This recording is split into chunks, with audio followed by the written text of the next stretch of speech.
watching the Newshour Agenda. I'm Padmaja Joshi. Let's face it, nobody really wants any unnecessary discussion or debate. All they want to know what is the number today of the states that have gone to polls, and the maximum focus, of course, is on West Bengal. So let me start right away by giving you the seats as per See Voter Times Now exit poll.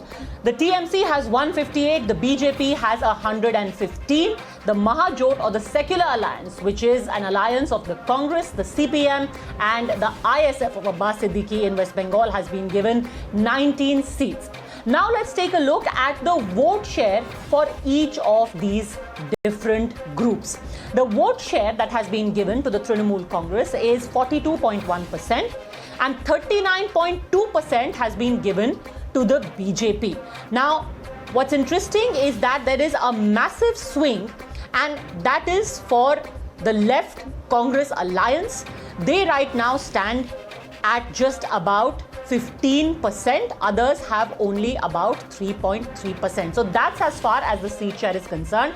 Now let's go to the poll of polls. All the different exit polls that have happened today. What is the final mean number that has been arrived at by looking at all of these polls? The poll of polls says that you have about, all right, very, very confusing, but 146, finally, yeah, 146 for the BJP, 136 for the Trinamool Congress, and for the alliance of the Congress left ISF, about 10 seats. So the poll of polls gives a lead to the BJP, but that is just about for them to get past the halfway mark. That's as far as the numbers stand right now. And today, considering that this is an exit poll, anyone who finds the numbers favorable is going to say that we believe in it, we applaud it, we'll do even better. Anyone who's finding the number not very convenient will say we will do much better than expected. So let's try and look at the message that these numbers are giving us and how close they are or could be to the reality, and for what reason. Let me first up go across to a candidate in this election from Tollygunj, and also someone who is a sitting member of parliament and is also a union minister. Babul Supriyo is live with us now. Babul, first of all, how are you feeling? Because you and your family has recently tested positive for COVID. Hope you're feeling better, in better spirits now. I lost my mom to COVID in December. My dad went through a very bad stage. I am infected by COVID for the second time. My wife is, right now we are isolated in the room. But, you know, sometimes humor kind of saves you. So I told her that, you know, in Bobby we had a song that Andar se koi bahar na ja sake, bahar se koi andar na aa sake. So as a singer, 2-3 baar wo gaana din mein suna deta hu to, you know, break her boredom. And that is exactly what we are, how we are inside the room, isolated for the last couple of days. And I don't know, maybe for the next few days, though the infection is not that strong, being the second time. I hope that in next 3-4 days I should be okay. Well, it's a great thing you have a great voice, Babul, in that case, because imagine if that hadn't been the case, being stuck in a room for so long. But on a serious note, you know, since we are talking about COVID, there's been a lot of criticism. Politicians have come in for a lot of criticism, including you, your party, the TMC, that you continued with the campaign despite the fact that there was a COVID outbreak. Do you think it was the right thing to do, to go ahead with the campaigns, to go ahead with the election? Well, you see, as far as I know, I'm not a constitutional expert, but as far as I tried to find out, there is no such provision in our constitution where a vacuum can be created, where there is no, where there is no government in place, or there is an interim period when, a vote can be stopped or something. There is a situation that has happened. Let's understand that this is not a time. I find it very disgraceful and very uncouth of the opposition pointing fingers at the Modi Sarkar. What is the opposition here? Aren't we supposed to fight unitedly? This is this second wave that has come. I'm telling you that anyone who says that this renewed vigor or the fury that we are seeing this time was something that anyone would have predicted is definitely lying, Padmaja. Everyone is doing their best. Whether it's the Prime Minister, whether it's the Chief Ministers in every state, no one wants to see people die in that manner. So pointing the fingers at the politicians is a very easy thing to do, but I think all has to understand that even on the streets, people are, they have to take a little bit of responsibility by trying to wear their mask when they're required to. And last time when the police were very brutal in beating people up when they were out with masks, people, there was a lot of criticism. This time the police are not being brutal, but then a little bit of responsibility should come. And we were not expecting this, but India has fought together earlier, and it is going to fight together. And health is a state subject. But the thing is, I have to say this most respectfully. I'm not just talking about people on the street. It's about the leaders that we saw on camera across party lines, during rallies, flouting social distancing norms. And now you have 1 in every 2 people testing positive in West Bengal. It's a very scary situation. But let's move beyond that, because I think we will have a lot of, holding our netas to account after election day, after results day as well. COVID now. I understand what you're saying. It's sad what you're saying. No, I'm talking about the results. All right, we have Yashwant. We have Yashwant Deshmukh of C-Voter also now joining us. Yashwantji, thanks very much. Now, can I begin by saying that I have several disagreements with you on these numbers, but we will thrash that out in a while from now. Babul Supriyo is also listening in. First of all, what about the 2 areas that will be of particular interest to him, Asansol and Toliganj? According to your exit poll, how has the BJP done there? Well, you're talking about particular seat or particular area? Because we have not given any seat by seat projection. Can I give it to you? Because I see, very interestingly. Can I help you? Yes, go on, Babul. Babul has also done his exit poll. Okay, let's have your exit poll numbers first. Toliganj, I'm winning handsomely. I'm beating Didi's right hand, who have been the poster boy of syndicate, all kinds of tolabaji and all kinds of coal, this, that, all kinds of mafia raj and everything. The poster boy, the right hand of Mamata Banerjee, Arup Biswas, I'm defeating him there. And in Asansol, out of the 9 seats that we have in Asansol Durgapur region, in the 2019 polls, I had won all 9 of them. BJP had won all 9 of them. This time, we are expecting at least 8 out of the 9 seats. That's what it is. So, sir, that is my help to you if you want to go to individual seats. The rest, I would go with the poll of polls. I'm doing a time travel for the last, 3 hours, going to different channels. I don't want to be very happy in the channels where they're showing we are winning handsomely. I don't want to look sad in a channel where they're saying we are losing. Because the exit polls to me, to the people of Bengal, is exit for Didi, exit for the killing of democracy that she has made happen here, exit for political killings, exit for institutionalization of corruption, exit for administration behaving like politics and part of the political organization, exit for politics above people, where projects could be stopped and stalled at the just for the sake of politics. It's exit for a cruel Chief Minister in Mamata Banerjee, who doesn't pay any heed to the needs and what she promised. Forget about anything else. What she promised and how much love she got from the people in 2011. She had 2 terms. It's time for Bengal to have a sarkar which is going to keep the essence of the constitution alive, and the central government and the state government are going to work together. And we are not going to, my last line, we are not going to have a situation where the Honorable Prime Minister holds 3 meetings on the present dangerous COVID situations. And on all 3 occasions, Mamata Banerjee, being the Chief Minister, remains absent, saying that she has campaigning schedule. So this is not going to happen in West Bengal anymore. Okay, but like you said, let's not bring politics into COVID, so we stay away from that. Speaking specifically about your seat, the Greater Kolkata region, Yashwantji. Okay, Yashwantji, in the Greater Kolkata region, this was supposed to be an iron fortress for the TMC. But from the vote share that you have shown region-wise, the second highest gains in terms of vote share for the BJP has been in the Greater Kolkata region. What happened to the Bohero Gato narrative? The elite Bengali purity versus the Bohero Gato? Well, the elite forgets very clearly that there is a non-elite very much there, which is an outsider. The Greater Kolkata region also has the maximum concentration of non-Bengali voters, if I may say so, in that way. So obviously that campaign has not done well with those voters. Having said that,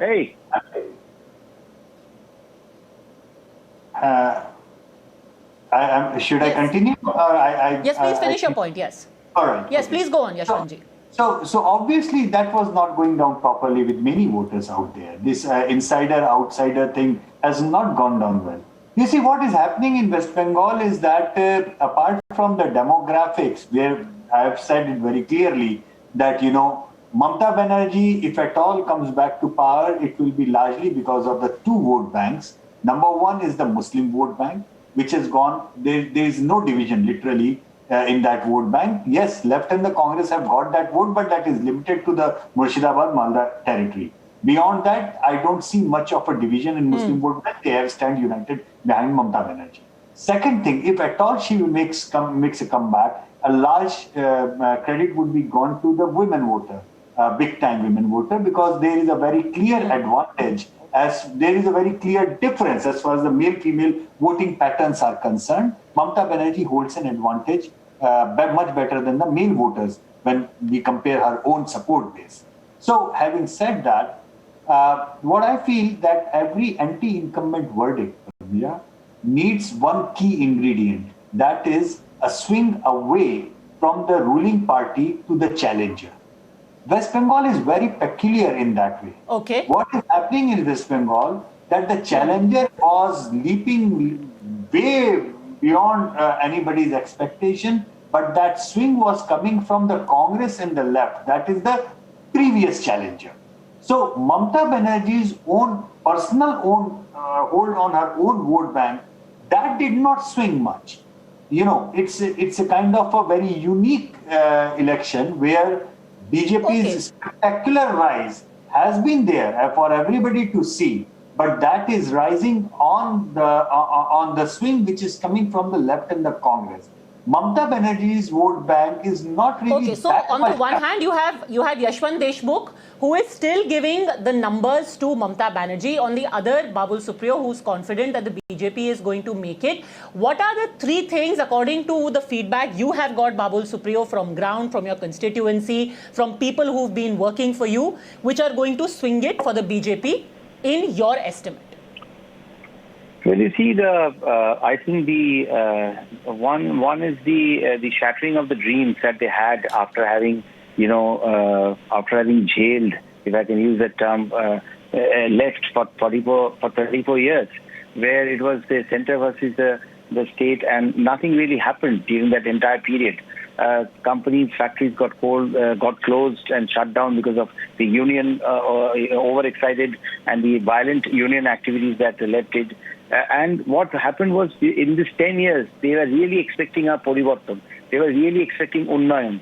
They were really expecting a Didi who they could call Didi and who would come and are going to pamper the people and, repair the wounds that they have suffered to themselves, suffered during the left regime. Nothing of that has happened. If you see the financial, I'm not even going into the health, the education, the investment and anything else, other sectors. You see the debt of West Bengal has gone up from 1,90,000 crores when left it into 2011, and it's now almost 5 lakh crore. And what has Didi done? She has spent money on unnecessary things. So everything was mishandled. And the biggest question that came in was how she nurtured the goons and her brothers and the nephew, the PC Bhaipo equation, and how everyone around Didi got, they grew and grew and grew and become richer and richer. And nothing was really done for the poor. It's the shattering of the dreams that they really invested on Didi, the time they invested on Didi. So what I see on the ground that people might be running with the Trinamool flag because Didi's police is still in power. Didi is still in power. Didi still has the goons running around in the neighborhood which the police are not going to arrest now.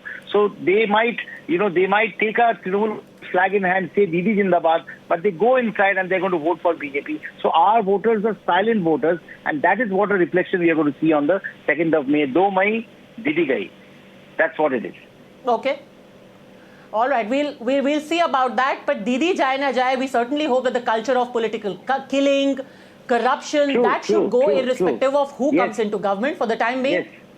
Babul Supriyo, appreciate you joining us. Get well soon and keep singing lovely songs for your wife while the both of you recover. Thank you very much for joining us. Let me also introduce now the rest of our guests who have joined us. Sanju Verma, National Spokesperson of the BJP, here with us along with Kamar Zaman Chaudhary, member of the Congress and Spokesperson. Riju Dutta, Spokesperson of Trinamool Congress. And of course, Yashwantji continues with us. But before I go across to the political panel, one by one, I want to take you through a few regions. Yashwantji, Southern Plains. This is where you've shown the maximum growth for the BJP, a swing of plus 32.5%. Is this an effect of Shuvendu Adhikari? Because according to the divisions that you've done, East and West Midnapur, this is the area that you've put in this Southern Plains region. So is this the Adhikari family effect? Definitely. Definitely. There is a zinc to it. The Adhikaris have put in all their might and lot behind the BJP. And definitely this swing has a substantial ground from the Adhikaris. No doubt about it. All right. So Riju Dutta, you might be getting the seats according to C Voter, but the poll of polls shows the BJP edging just ahead of you and past the halfway mark. Thoughts?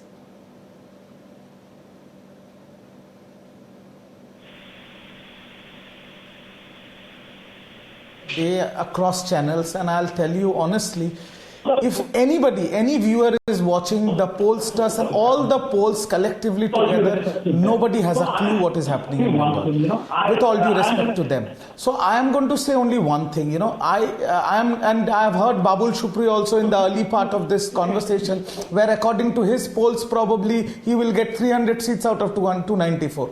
So, let's not go into all that. I am only going to say this, that because we have been on the ground, Padmaja, you have also been in Bengal and we have been on the ground. Silent voters does not necessarily mean that the entire 12 to 15% of silent voters will go and give BJP a vote, first.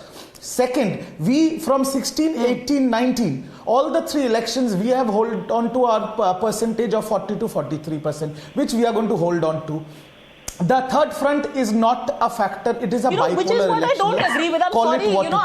I know the political guests are waiting, but Yashwantji, honestly, tell me this. According to the vote share that you have given, you are saying the BJP is at 39.2%, which is less than what they got in the 2019 Lok Sabha elections, and the TMC is at 42.1% vote share, which is almost what they had in the Lok Sabha election, and the gap is of 3%.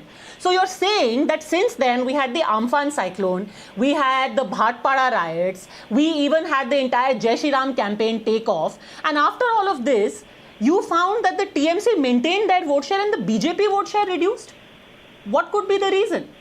That's what I'm not able to understand, which is why I'm principally confused about this outcome. You expect the core voters of the TMC, which is the biggest bloc is the Muslim vote, to leave TMC and vote for BJP, Padmaja?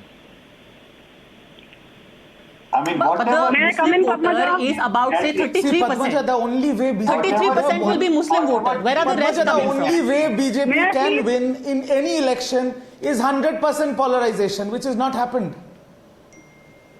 There has not been a 100% Sir, that you might call polarization, others might call identity politics. All right, Sanju Verma also wants to come in. Yes, Sanju Verma also wants to come in, but I want to thrash out this point. I think Yashwantji should complete it, but Sanju Verma, yes, make your opening comments. Okay. Thank you, Padmaja. Padmaja, I want to make a few very quick points. Yashwant Deshmukh is a very well-known sociologist, but I beg to disagree with him on one count. He said that the reason why he expects that Mamata Banerjee has an edge is on two counts. A, the Muslim vote share, and B, the women.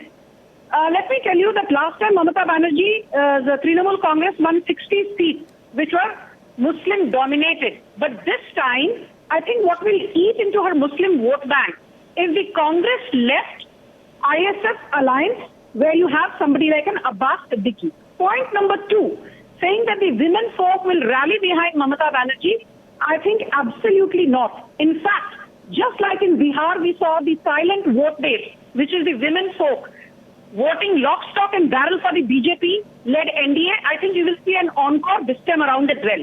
I think where most psychologists, with no offense to none, are making a big assumption which could go wrong is the fact that they are assuming Mamata Banerjee will continue to retain her 25% Muslim vote bank and she will retain her 19% Hindu vote bank as well. Excuse me, the 19% Hindu vote bank which Mamata Banerjee held last time around in 2016, I think this time around Hindus will consolidate behind the BJP-led alliance and the BJP because Mamata Banerjee's Hindu phobia is publicly documented, be it the Boshirhat riot, be it the Malda riot, be it the Bhaduria riot, be it the Asansol riot, be it the Bhadrashwar riots in 2020. Every riot, the nub of every riot was Mamata Banerjee's anti-Hindu policies, which have you everybody is forgotten well the aware Delhi of. and the I don't Godhra want to riots? get into Add that that in also. great detail. Point number 3, and the most important one, don't forget, the Rajbanshis, they have a huge amount of clout in North Bengal. And Rajbanshis account for about 12 to 15 seats, along with the Mahishyas. And in South Bengal, it is the Matuas and the Dalapatis. Now, Rajbanshis, Mahishyas, Dalapatis and Matuas together account for 53 seats. 53 out of 292 or 294, what have you, works out to about 18 to 18.5%. This 18.5% will vote en masse, en bloc for the BJP. So what are we talking of? The balance 82%. Okay, so that's your calculation. Let me get in Kamar Zaman Chaudhary. Roughly speaking, the crude math. Quickly come in 10 seconds, please. What Shubhendu Adhikari said is 70-30. So Yashwant ji says yes, 50% is solidly behind Mamata Banerjee. But what about the remaining 70? I think let the others also come in, please. I think Kamar Zaman Chaudhary needs to make at least his opening comments. 70-30. Yes, Kamar Zaman Chaudhary.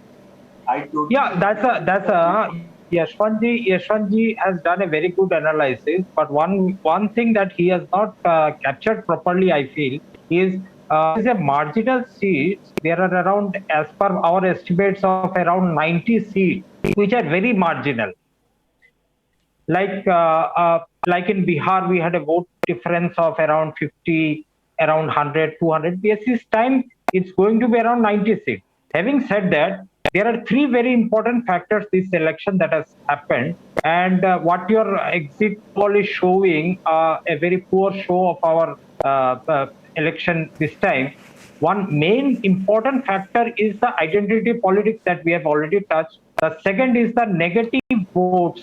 This time the vote didn't happen on a wave. It did not happen on a positive vote. It happened on a negative. How I said this? People have voted to defeat BJP. People have voted to defeat TMC.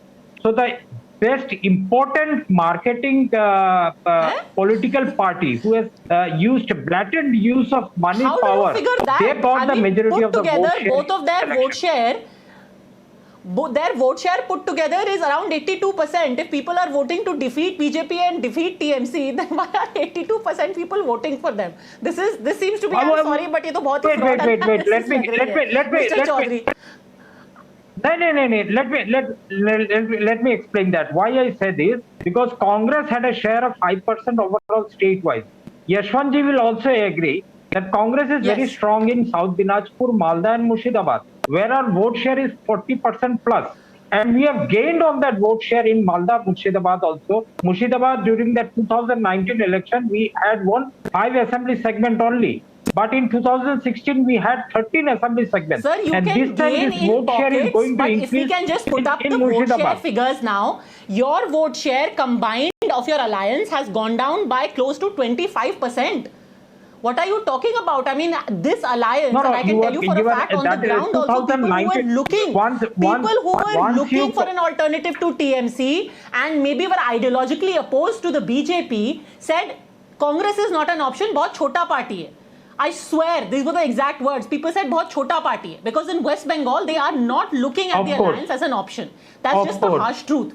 But just a second, but let me bring in Yashwant Deshmukh now. Yeah. Yashwant Deshmukh, you said 30% people are solidly behind Mamata Banerjee, which is a fact. But what about the remaining 70%? You still give them about a 42% vote share. Where is the rest coming from? That's where I want to drive home the point, when you talk about communal polarization, Padmaja, people think that the polarization and counter-polarization are always equal. It is not. I mean, let me say this blunt truth, and I understand many of the BJP sympathizers and the BJP supporters are not going to like it when I say it. When I say there is a Muslim polarization for Mamta, that means Mamta is getting like 70 out of 100 Muslim voters. All right. When I say there is a counter polarization of Hindu votes for the BJP, that doesn't mean 70 or 80 out of 100 Hindu voters are going to go to BJP. That simply means 50-55 out of the 100 Hindu voters are going to the BJP. Are you getting the difference? When you talk about the Muslim polarization for Mamta, that number touches 70 out of 100. When you talk about counter polarization of Hindus for the BJP, that touches 50-55%. So there is this, and this is a historic fact. Data explains it, political analysts know it. In fact, even the BJP strategists and their sympathizers also know it. If the counter polarization of the Hindus also would have reached 70%, BJP would have been in the data also sweeping these elections. That's the issue. Yes, the BJP spokesperson is correct about the Matua voters. It is she is absolutely correct about the Rajbanshis. We have shown that in our exit poll. More than 50% Matuas, more than 50% of Rajbanshis, they have voted for the BJP. And it is the Dalit voter, it is the tribal voter which is behind this spectacular rise of the BJP in West Bengal. It is all right. There is no denial about that. But that doesn't mean Mamta Banerjee is not getting any Hindu vote. She might be getting more than 2/3 of the Muslim vote. She is still managing to get 1/3 of the Hindu vote. Which Hindu votes is she getting? Is she getting the Hindu women votes because of her welfare schemes, etc.? When you talk about Matua voters going the BJP way, what do you think that Mamta Banerjee is getting 0 votes in Matua voters? When you say Rajbanshis are going the BJP way, right. Mamta Banerjee is not drawing a big 0. She might be getting 20, 25, 30%. You know, that's the issue. Hindu polarization for the BJP is never to the... I've got a small point to make here. Not complete. Or the opposition of the BJP. There is no complete Hindu polarization in your favor, whereas the Muslim polarization is 100%. Sanju Verma. Yeah. Okay. You know, Padmaja, I want to quickly say that while yes, let's not kid ourselves, polarization, counter-polarization, caste-based, community-centric, religion-based politics, this still exists, whether you or me like it or not. That is as facts stand today. But equally, what no pollster seems to be taking cognizance of is the fact that if you look at the BJP's track record, you know, I will not say that we are an election-winning machine because the Prime Minister does not like that term, and rightfully so. We stand for development-based politics. You look at Bihar, you look at the Uttar Pradesh 2017 results, you even look at the Madhya Pradesh results of 2018 or Karnataka. A large chunk of the people who voted for BJP is professionals, individuals who are, well known in their spheres, the intelligentsia, as one would like to call them, the women folk, the trading community. Tell me which pollster has actually said that professionals account for 40% of West Bengal's total electorate of 6 crore odd, and these professionals will incrementally and largely vote for the BJP. I have not seen any pollster doing that kind of an analysis. Chaudhary, why do you disagree? People talk about women versus males. They talk about OBCs versus non-OBCs. Sanju Verma says that people have voted for BJP in Madhya Pradesh. They voted for people in Karnataka, in Goa. Yeah, can you listen? They will vote for the BJP in... No, Sanju Verma... Kailash Vijayvargiya said to Navita Kumar earlier in the evening... Okay. Let's not just make this a loud, chaotic debate. Just a second, Mr. Chaudhary, what's your point? Let Mr. Chaudhary respond, please. Yes. Yeah. We'll see. If Sanju Verma permits. Okay. The basic point that you have to understand out here in Bengal is how the polarization has happened post 2019. It has continued till date. Now the point here is that Congress with a 5% vote share in 2019 left parties of around 6.5%. We have been able to increase the vote share. Now if you are getting the division of the votes on the basis of the religion, we might be losing. If you are casting it on the basis of the communities like the Matuas, the Rajbanshis or the Adivasis. But one thing is for certain, if you get a vote share of the working class, then the left and the Congress alliance is on top of all these parties. That I can be sure of, and Yashwantji will also be agreeing with me. Then second point out here is that what I had mentioned earlier is... Did you find that, Yashwantji, that the working class, I suppose largely in the industrial area of Bardhaman, Durgapur, Asansol, did you find them leaning towards the Mahajot? Not really. I mean, yes, there is a slight leaning. I mean, the urban, in that way, yes, but it's not that kind of a decisive leaning. You see, when you compare the data, the contrasts, when you look into the data, the contrasts are extreme when you are looking into the caste and the religion combination. But those contrasts are not that visible when you are talking about the professional ways. Yes, the only place, if we look into the occupation category, we do have in that category one occupation where the contrast was evident. That was in the housewives, and that was clearly more for Mamata Banerjee and less for the people. So this is why, we say the unemployed youth, they have gone more for the BJP. That there is a first-time voter, definite first-time voter advantage for the BJP, big time. We see that contrast, So when we talk about different things, that is contrast. And that is the point that I want to take to you, Riju Dutta. Sometimes, are we just a second, Mr. Chaudhary, are we making the mistake of looking at this election only through the prism of polarization, Muslim vote, Hindu vote? There is a large section cutting across castes, cutting across religion, who are just disillusioned, who have had problems with schemes not reaching them, who have problems with development, employment opportunities not happening. In places like Shingur, where, the industry is left, these people don't really care about polarization, religion, Muslim candidate, Hindu candidate, Matua, Falana. They just want, let us try for some change and see if we get opportunity. How I wish it was. What about that voter? Yes, there is a section. Definitely, there is a section which also votes on the issues and the factors which affect their day-to-day life.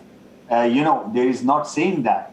But if you look into these rounds of elections, not just in West Bengal, Padmaja, this has been an election of extreme levels of communal polarization from north to the south. Even in Kerala, which is the highest literacy rate and forward-looking state, the verdict which we are looking at has a very substantial coloring of the communal polarization. We know that. The Congress has played the Muslim card there. The CPM has played the Hindu and the Christian card over there. We know what is the kind of equation that is emerging in Assam. It is blatantly communal. I'm not blaming BJP or one party or other. Everybody. So, including the secular parties, so-called secular parties. So you're saying that these issues and the general disgruntlement is not going to translate on the ground into votes. Largely, this is going to be a Hindu Bengal versus Muslim Bengal, with a chunk of Hindus going towards the TMC as well. That's your analysis and hence the numbers. Riju Dutta. Exactly, that's the broad understanding of it, and that is what the factor has been. Okay, Riju Dutta, yes. Riju Dutta wants to come in, yes. My goodness. Yes, thank you, Padmaja. Thank you, Padmaja. I just want to say, with all due respect to all the pollsters and all the exit polls, my statement is that I have told you before also, Mamata Banerjee is winning Nandigram and she is winning Bengal. And, the bottom line here is people... Only one factor, there is no face for BJP in these elections. Modi ji aaye, Modi ji gaye, but Bengal kaun chalayega, ye Bengal ka election, it is not a general elections of Lok Sabha, and people are voting for their own state where they live, breathe and work. And if you see what 10 years their work has been done in Bengal is much better than 7 years what has been done in the country. So people are clever enough here. And there is only one factor here, that a lot of the seats will have a very narrow margin. That I agree. And that is going to be the deciding. But TMC will form the government with a big majority. Well, for you to concede that in itself means that you have lost ground. If you are saying there are going to be many seats where there will be a close contest, is in itself an admission that you have lost ground in some of those places after a whopping majority majority. That for is- that 10 is- years. that is But 20 or Sanju Verma, 20 if we look at 22 these seats. results, if we look at these So let me results, make a quick basically it is point. an extrapolation of the Lok Sabha of 2019, where you were ahead on 120 seats and the TMC was ahead on 150 plus, and things pretty much stay the same, is the assumption. Sanju Verma. May I please make a quick point? Yes, go on. Okay.